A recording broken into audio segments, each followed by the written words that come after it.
That's Stephen Guilbeault ahead of his first Liberal caucus meeting since quitting cabinet over last week's federal energy agreement with Alberta, a deal that would see the feds waive clean energy regulations in exchange for the province negotiating an increased industrial carbon price, all in pursuit of a new bitumen pipeline to the Pacific. In federal news, Conservative leader Pierre Poilievre isn't mincing words when it comes to Prime Minister Mark Carney's pre-budget speech. He says the Liberal Party is not doing enough to help young Canadians. Poilievre says the country's affordability crisis is leaving young people way far behind. From the moment question period began, it was obvious the chamber was heading toward more than a routine back and forth. What unfolded cut through the noise and revealed something essential about the two men at the center of Canada's political crossroads. Pierre Poilievre arrived with a weaponized snippet of an agreement. Mark Carney responded with the entire architecture of national governance. And in that contrast, the real story of the day emerged. Poilievre arrived armed with a plan. He wanted to turn a portion of the Memorandum of Understanding between the federal government and Alberta into a political trap. His goal was simple: lift a few sentences out of a complex agreement, turn them into a motion, force the Prime Minister into either contradicting himself or appearing to abandon Alberta, then frame the outcome as evidence that the government was divided, confused, or insincere. It was the kind of political maneuver Poilievre thrives on. Extract one line from a 20-page agreement. Ignore the context, ignore the conditions, ignore the responsibilities that come with it. Present it in the House as if it were the entire deal. Dare the Prime Minister to vote against it.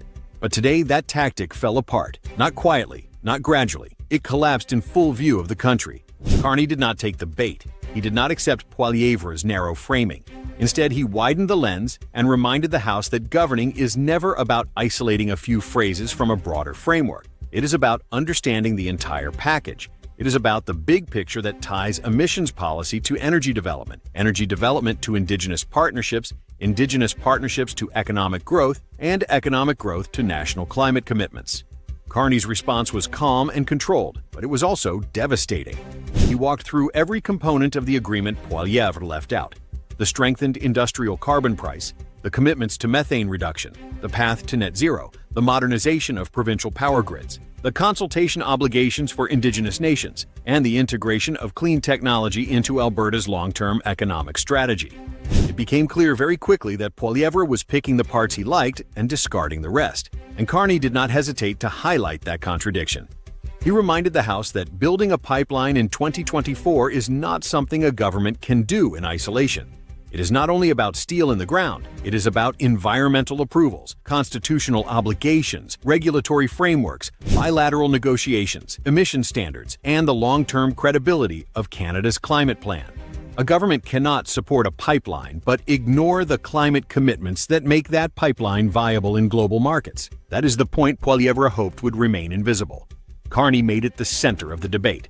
Poilievre insisted that Carney had promised one position in Alberta and reversed himself in Ottawa. He tried to portray dissent in the Liberal caucus. He tried to insist that if Carney did not vote for the motion, he was rejecting his own words.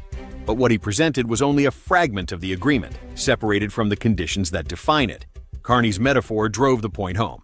You cannot pick out one part of a comprehensive plan and pretend it stands alone. You cannot call for the appetizer and pretend you have eaten the whole meal. The agreement is a full package. And Poilievre's motion only copied the parts that suited his narrative. That was when the tone in the chamber shifted. Carney pointed out something that left the opposition benches momentarily quiet. Poilievre, for the first time, acknowledged in his own motion the constitutional rights of Indigenous communities. He acknowledged the role of provincial jurisdiction in pipeline projects. He acknowledged the need for clean energy interties. These are issues he has often glossed over in past debates. Carney made it clear that these components are not optional accessories. They are prerequisites to responsible development. They are what give a pipeline legal standing, social license, and long-term stability. Leaving them out is not an oversight. It is a refusal to grapple with reality. Poilievre countered by arguing that he embedded those elements directly into the text of his motion, using Carney's own language. He claimed the Prime Minister had no reason to oppose it, but he never acknowledged that he omitted the industrial carbon price, the methane commitments, and the emissions framework that Alberta itself agreed to. Carney pressed on this omission repeatedly. If Poilievre wanted to mirror the agreement, why did he leave out the parts that require industry to reduce emissions? Why did he ignore the sections that make Canadian energy globally competitive? Why did he highlight the pipeline but reject the obligations that allow the pipeline to proceed? Carney reminded the chamber that Alberta's government understood that the energy transition is not an abstract concept. It is a requirement for long-term prosperity. The province signed a deal that included a stronger carbon price and methane reductions because those are the standards international buyers demand. You cannot sell Canadian energy in tomorrow's markets without meeting tomorrow's standards. But Poilievre's motion erased those components entirely. That omission became the defining issue of the debate. Carney argued that Poilievre was trying to appear supportive of Alberta's premier while quietly stripping out the parts of the agreement he knows are unpopular with his own base. He presented himself as pro-pipeline while discarding the climate conditions that Alberta accepted. He framed the agreement as a simple pipeline promise while burying the commitments that actually make the pipeline possible. That is when Poilievre shifted to his second line of attack. He argued that the government's climate policies were driving up food prices and harming farmers. He suggested that the carbon price was an unnecessary burden. Carney countered with the facts. The federal carbon price does not apply to farms below the emissions threshold. The impact on food prices is measured at nearly zero, according to independent analysis. He brought the conversation back to the core issue. Poilievre cannot call for a major national infrastructure project while refusing to accept the economic and environmental conditions that give that project legitimacy.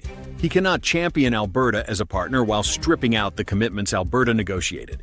He cannot present himself as the defender of energy workers while ignoring the long-term competitiveness that workers depend on.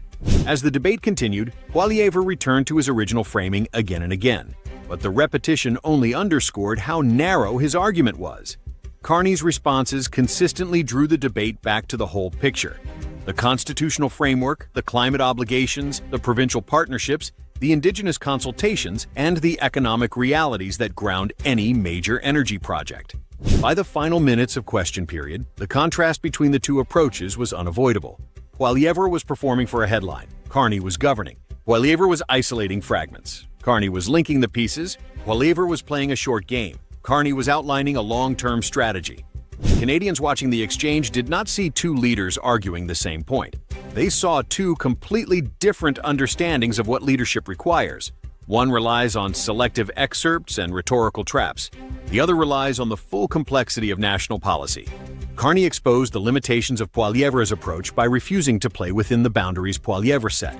Instead, he expanded the conversation to include the parts Poilievre left out: the emissions rules, the methane commitments, the carbon pricing framework, the economic modernization plan, and the Indigenous partnerships that underpin legal and social approval. He made clear that supporting a pipeline means supporting the conditions that make the pipeline possible. Anything less is political theater. When the session closed, the dynamic in the chamber had shifted. Carney hadn't overpowered Poilievre, he had outclassed the strategy altogether. By refusing to play inside the confines of Poilievre's selective framing, he forced the debate back into reality, a place where incomplete arguments collapse under their own weight. What remained was a clear contrast: one side chasing headlines, the other building policy, and Canadians could see in real time which approach is capable of carrying a country forward.